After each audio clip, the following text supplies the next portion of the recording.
Welcome to MeatballCraft, episode 56. Today, we need to finish getting the defined ingot. This cesium or casium, we are just melting the ingot. Again, this is a chicken ingot, so we will need to automate the production soon. We already basically figured out barium before, so we are just rock crushing with the salt to get rare earth, rock crushing that to get yttrium oxide and barium oxide. The barium oxide needs to be electrolyzed, so we have a thick electrolyzer here, which turns it into oxygen fragments and barium chunks, and these are just melted into barium. Lanthium was a little tricky to sort out because we needed a full blood altar, which I've just put under here. This is because we need lanthanum salt, which is salt in a blood altar for 10 LP, so it's really cheap, but it does require a tier 6 blood altar, really. That needs to be mixed with molten fiery, which we are just getting from some loot fabricators. I just thought it would be easier just in case we run out of it in the system. I didn't think we would. We can always up it if we need, but this is producing us lanthanum. Beautiful. Hafnium we already did in a previous episode. I just need to melt it. Tantalum we also did in another episode, and again, just need to melt this one. Tungsten, nice and easy, just melting tungsten from the system. Rhenium's the same. We are just melting rhenium from the system. As there's no mechanism in this pack, osmium is completely useless apart from for defined and has a funny recipe. So first I had to make the osmium B, which allowed us to make the osmium chicken, which is producing us osmium eggs. To actually be able to get the osmium from the eggs though, we need to alloy furnace it with some fire essence, hence the fire essence setup over here. Once it is combined, we just melt it straight into molten osmium. As this is the only uses for defined, we might as well. Iridium's nice and simple as well. It's just taken from the system and melted. Molten platinum is pretty much the same, apart from instead of taking it from the system, I've its own separate little system here so we don't run out. Gold, also nice and easy, just melting it from a refined or personal EMC link. Mercury is also fairly easy. We are just manufactory whatever cinnabar ore into cinnabar dust, and this gets melted into liquid mercury. Thallium's a little bit more complicated and also most inefficient, so we need hot spring water, which only comes from spring water combs, which come from bees. I will set up a little extra here drones. I hadn't done it before because I haven't actually made any drones yet. So there we go. Then we have a melter which melts into the hot spring water and is mixed with manganese dust. The manganese system is exactly the same as it was before. We're just crushing granite, melting the crushed rhodochrosite, melting the manganese oxide, and smelt the manganese oxide ingot into manganese, which is then manufactured in the dust. This is enriched into something else, manganese thallium combination thing, manganese thallium mix, and that needs to be chemically reacted with sulfur trioxide. So we're taking the sulfur, which is a byproduct of the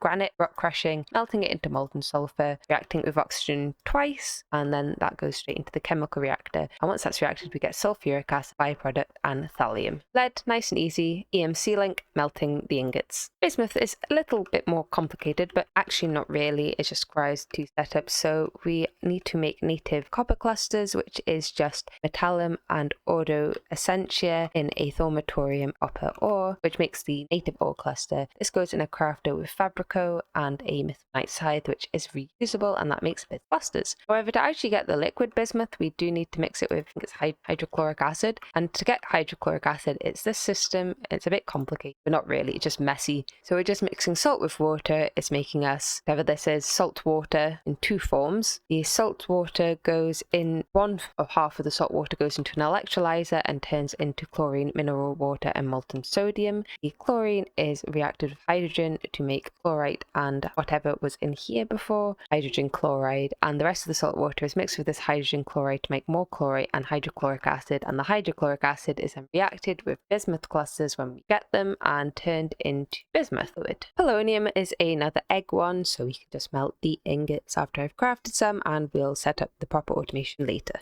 The next one involves something called radioactive ethereal goo. Who's to bet this is going to cause radiation? I better be prepared because I've died from radiation a lot. Acetine was fairly simple. We first chemically react ethereal fabric with alchemical goo, which we've obviously already automated for the miners. This produces helium and the radioactive ethereal goo. Put this in an electrolyzer, we get acetine, which is what we want, and byproducts of molten thorium, molten neptunium 6, and neptunium 37. Process for making making radon also makes us radium, which is actually 2 elements in one. So this isn't the most sufficient setup for doing this. If I was to improve it, I would just increase the number of isotope separators, but for now this will do. We have an isotope separator here separating thorium. We have thorium-232, which we don't need. This thorium-230, which is the one we do need. That gets oxidized in a fluid infuser. The oxidized thorium-230 gets enriched with plasma, which we're already making. This goes in a chemical reactor after becoming fastly decaying thorium and mixes with oxygen and becomes radium and oxygen again. There's lots of oxygen produced in this. I've stored it separately for now so that one can be the radium and one can become radon. And to make it radon, we just mix the oxygen and we get radon. So that's nice and easy. I think actually I will add some more isotope separators. It's a bit slow. Francium we made in a previous episode. Radium we just did. I just need to transfer it over here from over there. Sadly, they're at complete opposite ends of the periodic table, which just makes life so much easier. We're going to need some neutron fluid for the next bit, so I've just set up our linear plasma accelerator that we already made with 2 inputs of tritium, and are making helium as a byproduct that we don't need, but we're also getting plenty of neutron fluid. Make actinium, we are neutron irradiating decomposed matter, which we are making at our plants here. This power plant over here, got tons of that, and also neutron fluid, which I've just extra automated, so that will make us actinium. For the fordium is a little complicated. First I had to make an enchanted greenhouse which used and acorns, make us acorns, or acorn sapling cones. I haven't automated, I still don't want to automate, but whatever. That produces us acorns. I'm then alloying it with rainbow eggs. Apparently we've already run out of.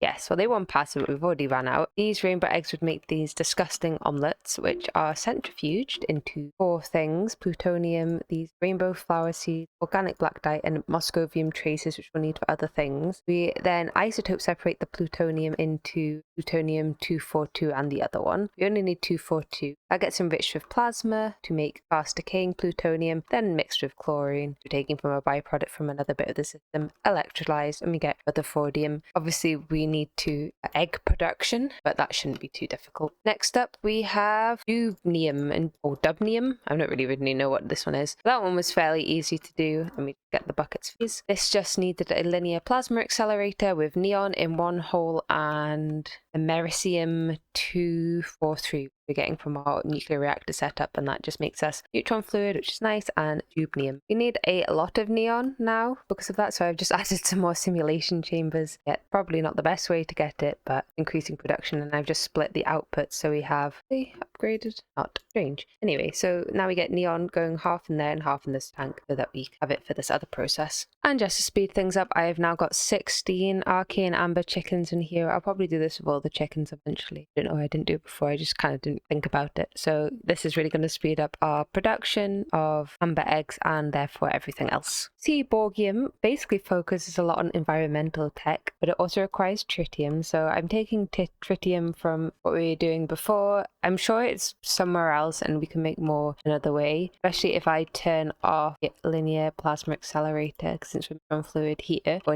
at least until that black hole tank's filled up. We're getting tritium crystals slowly but surely. And here is the, well, not complicated bit, just the slightly large bit where we have to make seaborgium chunks, which requires all the different environmental tech crystals, which, I mean, we've got millions of, so it's not really a problem. Problem is using the ender chest, actually, because it's constantly filling up with thorium. It's not filling up the other ones, which is really weird. So if I want to have the chunks actually appear, I need to fill this with thorium, and there we go. Now rainbow eggs and everything else appear. So I might have to change how that works soon, just because it's a little annoying, but we do get the chunks, and when we do, we make seaborgium, which gets melted, and have the seaborgium liquid. Next up is barium, which is also fairly simple. We have new electrons and this dense plasma that we've been making forever in the neutron irradiator to get negatively charged fermionic matter. This matter is then mixed with rhenium dust in a fluid enricher, and we get barium. I've just put it in here just so we don't drain our supplies of things, but I will probably at least do one upgrade on this. Hassium is also a chicken ingot, so we're just melting that into hassium, the fluid. This one is terribly radiating, even though radiation scrubbers. It might nerium. I don't know how to pronounce it, but basically it's very similar to borium, we start off making our negatively charged fermionic matter, and then we just combine it with alpha particles and we get meitnerium and fluid, and also a incredible amount of radiation. And here's another one that's hard to pronounce, Darmstadtium, I don't know, but this one's also quite easy to get now that we've automated the ultimate ingot, because all we need to do is isotope separate the ultimate ingot and we get stable Darmstadtium and enhanced ender ingots. And I'm actually putting the enhanced ender ingots straight back into the system. That's then passive now, and then we just melt this. I don't actually know if it's used for anything in solid form. Oh, it is. That's fine, we can just take some off if we ever need it. And there we go. I've just put it in here. I didn't want, maybe I'll do one upgrade. I don't want to use too much and accidentally use up all the ultimate ingots just for this, but there we go. And as we get further across the table, the names get even worse. Rotgenium, I'm not sure, but whatever this one is, it wasn't too difficult. We just had to make a mythic accelerator, and it takes quite a lot of RF. We are draining our RF like nobody's business, but all we have to do is melt some awakened, just taking out his blocks in the system, just purely because I don't have it in ingot form for some reason. And yep, it just gets crafted into awakened draconium, melted, put in here, and it turns straight into this. And I'm just doing a small buffer for this. Whoops, I don't want to use all my awakened draconium to make this. Copernicium is next, or copernicium, I don't know. This one was fairly easy. We have a fluid enricher with eternalist fuel from the system and decay inducing matter. Decay inducing matter is made when we make energetic ogrite, which we're doing in another system. So I mean, I was just buffering for no reason. I thought I'd use it here. I don't know if it's used for anything else. It isn't. So there we go. Copernicium, or whatever it's called. I'll probably upgrade this a bit more since that's not used for anything else. Next up is nihonium, and this one is also fairly simple. We have a roving cube which came from the Twilight jewel, which I just made again, and that creates us talismans of the cube. They go into this crafter which has chaos shards in. We only have one chaos shard. I've limited item filtered it just so we don't buffer them all into here. This with the talisman of the cube, when it's tiny, creates these stable nihoniums which I just melt, and there we go. Nice and simple. Next we have fluorovium, which is a bit easier to say, and this one is very simple. We just need a bit of chaotic fusion crafting going on. We have neutronium in the middle, netherngaic gems at the side, and the only way to get netherngaic gems is through mythical void miner, but we've got like 130,000. Hopefully it won't run out anytime soon. This makes a matrix, or a fluorovium matrix, and that goes in the melter, and there we go, fluorovium. Thanks to my planning ahead, we've already got moscovium basically sorted out. I'm just transferring the moscovium from over there into here and melting it, and there we go. Moscovium, nice and simple. Livermorium is actually also really easy. All we need to do is make these livermore slithers, which we've already got on auto crafting. Just need this primordial staff. I might get another one. We only have one at the moment, so I'm just auto crafting it, but I'll get another one of these. Then we can just stuff this full of livermore slithers, and there we go, livermorium sorted. Next up is tenesium, and I haven't set this up properly because I'm scared of flux, so I need to get some more pure flowers when I remember which spell made the pure flowers. But basically we need to put lumps from Vethia into the infernal furnace. The bigger the lump, the higher the yield. We melt that and we get tenesium. So, you know, really easy as usual, apart from the whole flux thing. So I'm going to probably fill this whole chunk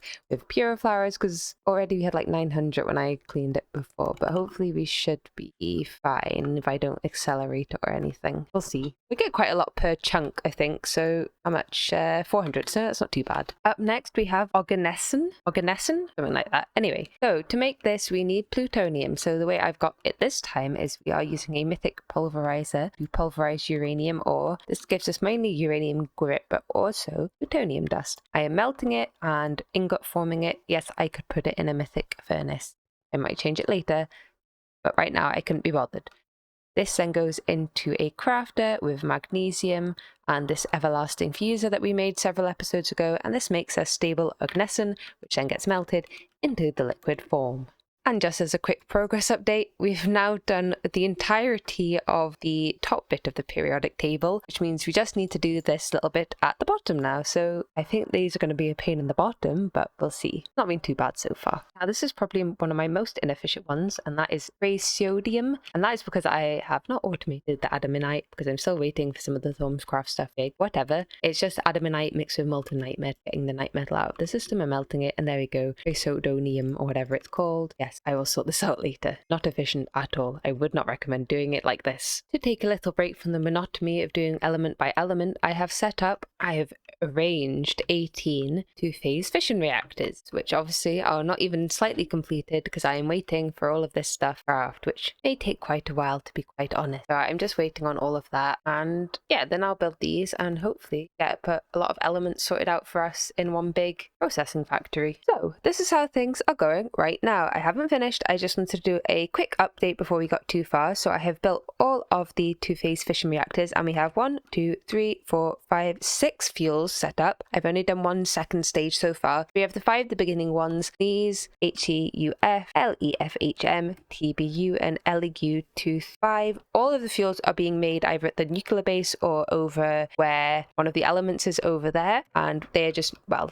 apart from that one, all going into a single ender chest and being fed into this. These is the slowest because it requires the Einsteinium, and the other ones, the TBU seems, oh no, that's there. The LEU seems to have slowed down as well. Oh no, it hasn't. LEU comes through this one. It hasn't slowed down. It's just in a different place. So that's making us our depleted fuels. To power everything, I have all the liquids that we need. They are all filtered into here. I'm dumping all the excess, and I am storing the steam if it lets me. Sometimes the steam will not leave through the ludicrous fluid output for some reason, so then I just void it because yes. To actually process all the fuels, I have a big draw wall so that everything's in the same place this time, and behind it we have a isotope separator mythic machine with a tier 2 mythic coil because we're very fancy now, and that just takes all of the depleted fuel, and we have enough. I could actually probably put it back to a tier 1 mythic coil now. It bunged up for a little bit, but now it's fine that I have one. And basically, yeah, it does what it says. It isotope separates everything. A draw. We get a lot more things like meatballium than we do anything else. So I'm going to have to be careful making sure that it doesn't clog up this system. But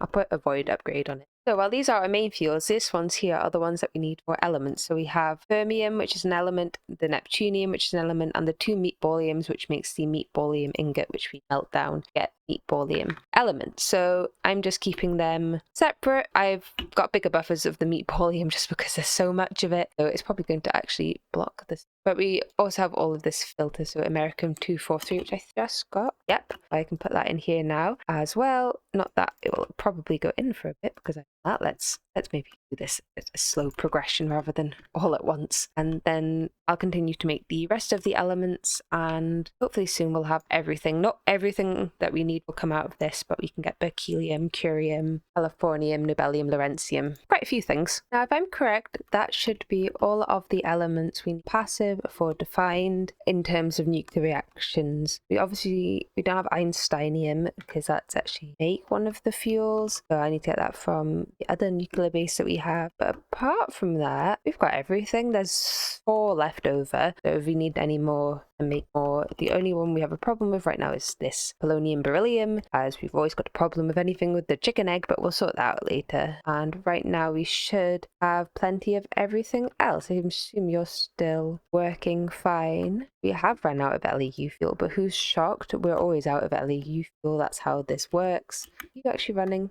No, it's switched again. It does this thing where it forgets that you can output steam here. I don't know why. Maybe I should just make them more large and just void all the steam. You don't really need it. See, look, it looks fine now. Our next element is neodymium, and here's my large setup for it. I don't know why the lights come off on these if you don't click them. I think they're all still working regardless. Yes. So we need 2 things for neodymium, neodymium earth even, and formic acid. So to get formic acid, I just have a formic bee who produces us formic combs, which are put in a squeezer. Apparently this is the only way to make formic acid, and it makes formic acid. Neodymium earth is copied using UU matter. So here's my UU matter setup. We have 8 matter fabricators and 64 recyclers. I think this will probably do. That makes us UU matter. The UU matter goes into the crafter with neodymium earth to copy it. This is on self-feed with a higher priority, so we'll always have neodymium earth in here, and the rest gets buffered, and then that gets mixed with formic acid, and we get neodymium. I'm just crafting a bunch of promethium to get promethium, and all we need to do is melt that and we get molten promethium. Okay, I've set up Samarium with a janky XNet setup, but it does seem to be working. So we need Demon Will, so I've just put some Demon Will crystals from the automatic system in there. Yes, there's more than a stack in here just because I had messed some stuff up, so we're just waiting for the backlog to go away. And that is because we need to power this Hellfire Forge. I'm just using a normal one with XNet because it's easier, and this has a Grand Tartaric gem which gets filled by this. We are taking, if you look at the XNet controller, I've never really used it before, but it is working. We are extracting the Steadfast Will crystals and inserting it onto 4 sides with a max of 256 in the inventory. Any more and it will go in the middle, and that's bad. That's what the problem with Ender.io I had before, was that it kept going in the middle, so that's why I'm using XNet. So that will keep 256 on north, south, east and west, and then we extract from the bottom and insert in the drawer, and it's working perfectly. So that gives us Steadfast Will crystals. We then also have a melter, melting blood infused iron, which goes in a fluid infuser with the Steadfast Will crystals, makes us samarium dust, which is melted into liquid samarium. Thanks to our setup of nuclear 2-phase fission reactors, europium was actually fairly easy. So I've set up a honey smelter oven that's smelting shulker shells and making us chorus fruit and dimensional sand. We don't need the chorus fruit, that's why it's got a void upgrade, but the dimensional sand is what we need. We are then mixing it with depleted HEA242 fuel, which we are making downstairs, and mixing them together in a fluid enricher, we get europium. Next up we have gadolinium, which is a rather complicated setup but easy enough. So we are making chlorine again and hydrochloric acid. So we have salt water going into 2 different drawers. One drawer is being electrolyzed to get us chlorine mixed with hydrogen to get hydrochloric acid, I think. Hydrogen chloride. Hydrogen chloride is mixed with the salt water to get hydrochloric acid. And chlorite, we're also producing chlorite over here. I'm sure this is all still working. Next, we need hempcrete. So I have hemp being harvested and made. The hemp goes into here with some clay to make hempcrete. Hempcrete is then manufactured into hempcrete dust. This hempcrete dust is fluid enriched with the hydrochloric acid to get inorganic remains. The inorganic remains are then reacted with chlorite to get us TOT. The TOT is crystallized into the seraphinite gem. The seraphinite gem is then crafted with an impulsion one to get gadolinium gems. That's melted and we have gadolinium, or linium, gadolinium, whatever this is. So yes, looks complicated and very messy, but it works. We did the majority of terbium in another episode, but just to quickly go through it again, we have a rock crusher crushing basalt. We are then crushing the rare earths into barium and yttrium oxide. The yttrium oxide is melted and then combined with melted ruthenium oxide. We don't have, grab some more of this over here and then we can input it in. That's not automated yet. We have, yes, we are melting the ruthenium into ruthenium oxide. It's mixed with the yttrium oxide. We get yttrium ruthenium mix, which becomes crystallized into the clusters. These clusters are then the new bit. A timer is got a slight delay for the atomic reconstructor and a precision dropper is here. So the precision dropper drops the yttrium ruthenium cluster and then a second after the atomic reconstructor pulses and we get terbium, which is melted and have liquid terbium. Next is dysprosium, which is actually incredibly easy. We just centrifugal separate abyssal sand, which has EMC. It becomes dysprosium remains. We melt that at dysprosium. Nice and easy. Holmium is also fairly easy. We have dirt essence being made from dirt seeds, cold iron eggs being made from some cold iron chickens. They go into a crafter and it simply makes holmium ingots. They're melted and there we go. We have holmium. Terbium's also fairly simple. We first need to pulverize sednanite. We are also getting pyrotheum dust and hyperchitinous plates from other systems, and we are getting an EMC link for crystal blocks. These are combined into sedna clusters. The sedna clusters are manufactured into sedna dust, manufactured again into erbium. Erbium is melted, and there we go, erbium. Thulium is also straightforward. We are making alumite with aluminium and iron in a alloy furnace. I have just wanted to speed that up, but I always put conduits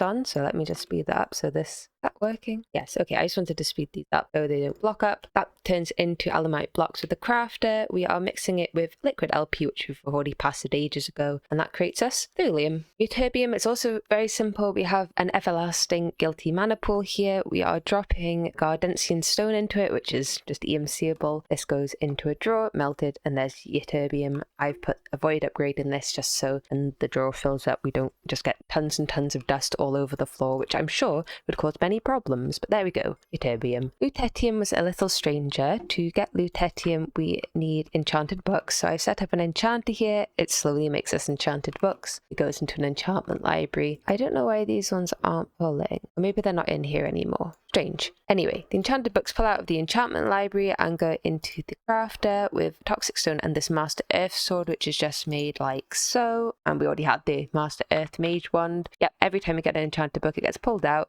It makes lutetium clusters. They get melted and we get lutetium. So nice and easy, if a little slow. And because of our two-phase fission reactors, meatballium is incredibly easy. We are just getting the 2 meatballium isotopes that we need, alloy furnacing them into meatballium, melting it. There we go. Meatballium. Thorium is easy. We are just melting thorium and storing it in a drawer so we don't use all our thorium up on this. Protactinium is also fairly simple. We are just industrial grinding yellowite ore with boric acid, get yellowite dust and whatever it's called. We melt the dust, protactinium dust, and we get protactinium. Ooh. Uranium is also simple. We are just simply melting uranium to get molten uranium. Neptunium is also straightforward. We are melting Neptunium 237, which we're getting from two-phase fission reactor setup. For plutonium, we are just siphoning off plutonium from one of these setups. This one. So a stack of this is priority into here for now, and we're just melting that and we get plutonium. The next few are all basically the same. We have americium from the two-phase fission reactors, curium,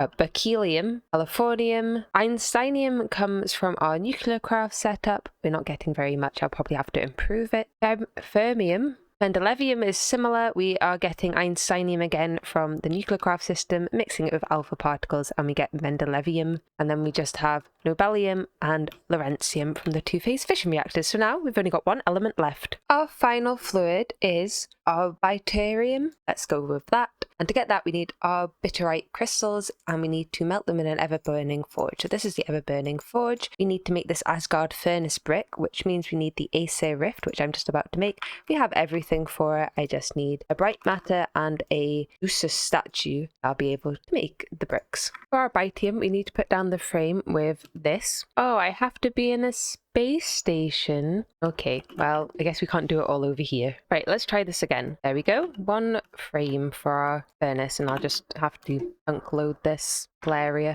And there's our ever-burning forge. I have set up the bitarium on the other side of the void in the space station. We are taking our bitite crystals from the ender chest and then just getting an ender tank of it back. And we've already got loads actually. I haven't automated this yet, blah blah blah. But I do have a little crafting core which is crafting us crystals, and they just go straight into there and become our bitarium. So yeah, that's all the fluid's done now. We have done it. Now, just to make the definer. If I'm not wrong, and I very well could be, this should be everything to make the definer. Apart from the item output, obviously, we can't get any defined ingots back. There we go. We're finally making the definer. I also forgot the defined block, but there we go. One definer. After all this time, we have finally made it. It's actually quite beautiful. I'm very pleased with it. So, what's the best way of going about doing all of this? Maybe I'll put all the pipes inside just so I don't spoil the aesthetic outside, and then it looks like a giant pipe. That sounds cool. Right, so I've got a lot of filtering to do. Yes, I'm doing this with Ender.io. No, I don't care. Sorry if it's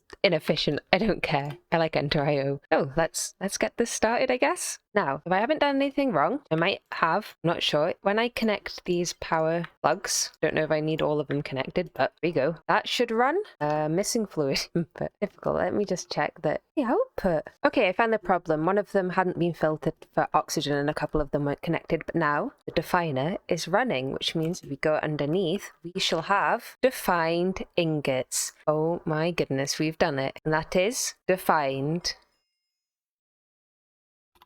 Now, I'm unsure how many we can actually make, but we make 2 at a time because of the defined block, and there we go. I'll keep this running, see how much we can get out of it. Oh no, we've already out of a fluid. That is great. It's going to take me a very long time to be able to figure out what's missing from where, but we got our first defined ingot, so I'm pretty pleased. Oh, now we have defined that I've finished my silly tangent. We have very, very large multi-blocks to be making. Exciting. So yeah, we need to make all of these, and they're all very, very large. Don't think they'll be too hard to make, but we'll see. But I guess it's time to get started. And by time to get started, I actually mean time for you to wait until the next episode, because I think we've done enough for today. So thank you all so much for watching, and I'll see you all in the next one.